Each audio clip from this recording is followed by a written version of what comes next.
या देवी सर्वभूतेषु शक्तिरूपेण संस्थिता नमस्तस्यै नमस्तस्यै नमस्तस्यै नमो नमः। ओम धूम दुर्गाय नमः।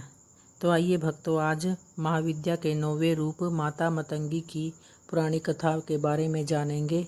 तो इससे पहले हम इनकी पूजा विधि के बारे में और माँ का स्वरूप के बारे में जानेंगे।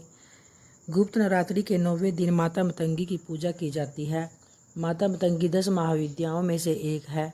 इस देवी को वाणी व संगीत की अधिष्ठात्री देवी भी माना जाता है।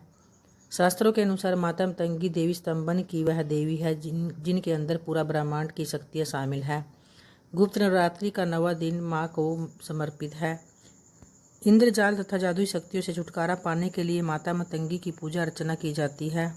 माता की पूजा करने से वैवाहिक जीवन और धन में सुख समृद्धि की प्राप्ति होती है।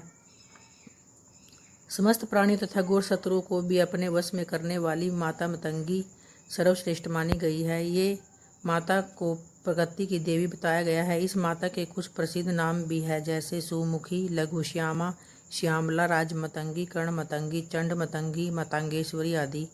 मतंग नाम शिव भगवान का है और इनकी शक्ति का नाम मतंगी है।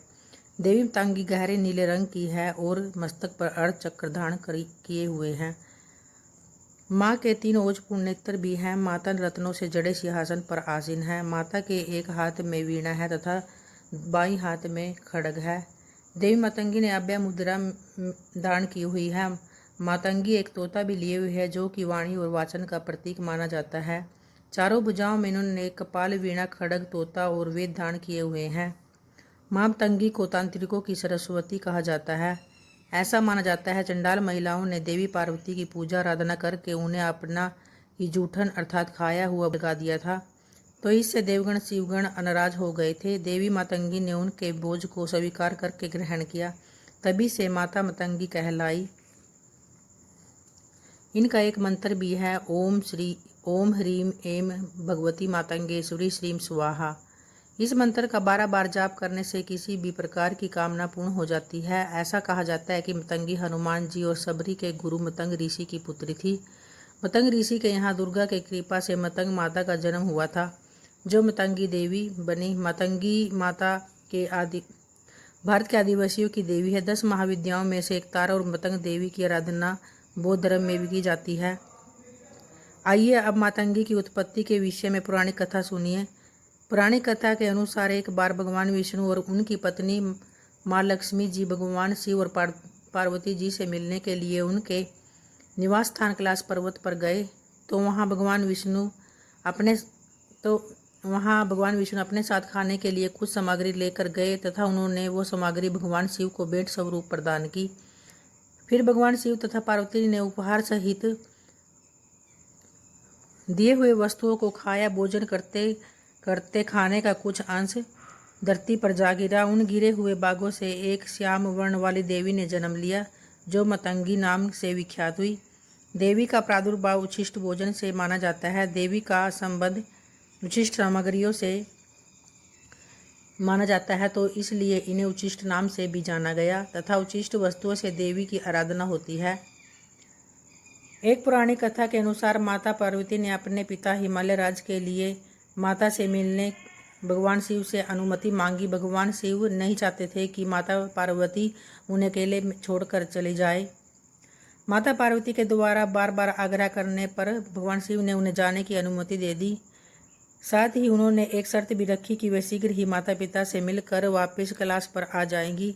तदनंतर अपनी पुत्री पार्वती को कैलाश से लेने के लिए उनकी माता मेनका एक बगुला वाहन स्वरूप में भेजा। कुछ समय बाद भगवान शिव बिना पार्वती के विरक्त हो गए।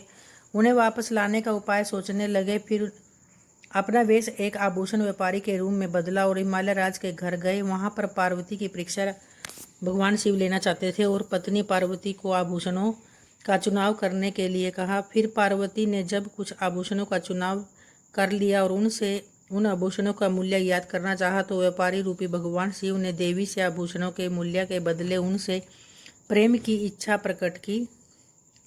यह देखकर देवी पार्वती अत्यंत क्रोधित हुई। अंततः पार्वती ने अलौकिक शक्तियों से उन्हें पहचान लिया। तदंतर देवी प्रेम के लिए तैयार हो गई तथा व्यापारी से कुछ दिनों के पश्चात उनके पास आने का निवेदन किया और कुछ दिन बाद देवी पार्वती भी भेष बदलकर भगवान शिव के पास कैलाश पर्वत पर चली गई। उस समय भगवान शिव अपने संध्या नित्य उपासना की तैयारी कर रहे थे। देवी पार्वती लाल वस्त्र धारण किए बड़ी बड़ी आंखें करके सौंदर्य से परिपूर्ण भगवान शिव के सामने प्रकट हुई तो भगवान ने देवी से उनका परिचय पूछा। इस पर देवी पार्वती ने एक चंडाल की कन्या है और तपस्या करने आई है ऐसा कहा। भगवान शिव ने उन्हें पहचान लिया और उन्होंने कहा कि वे तपस्वी को उनकी तपस्या का फल प्रदान करने वाले हैं। उन्होंने देवी का हाथ पकड़ लिया और प्रेम में मगन हो गए। तत्पश्चात देवी ने भगवान शिव को वर देने का निवेदन किया और भगवान शिव ने उनके इसी रूप को चंडाली वर्ण से अवस्थित होने का आशीर्वाद प्रदान किया तथा कई अलौकिक शक्तियाँ भी प्रदान की। तो भक्तों, इसी स्वरूप को माँ मातंगी के नाम से जाना जाता है। माता मातंगी को प्रसन्न करना अत्यंत आसान है क्योंकि ये एकमात्र ऐसी देवी है जिनके व्रत नहीं रखा जाता। ये केवल मन और वचन के द्वारा ही तृप्त हो जाती है। तो भक्तों, गुप्त नवरात्रि के 9वें दिन इन मातंगी माता के मंत्रों का जाप कीजिए, इनकी विधि विधान से पूजा कीजिए और इनसे प्रार्थना कीजिए तो आपकी हर मनोकामना पूर्ण होगी। और प्रेम से बोलिए, माता मातंगी की जय।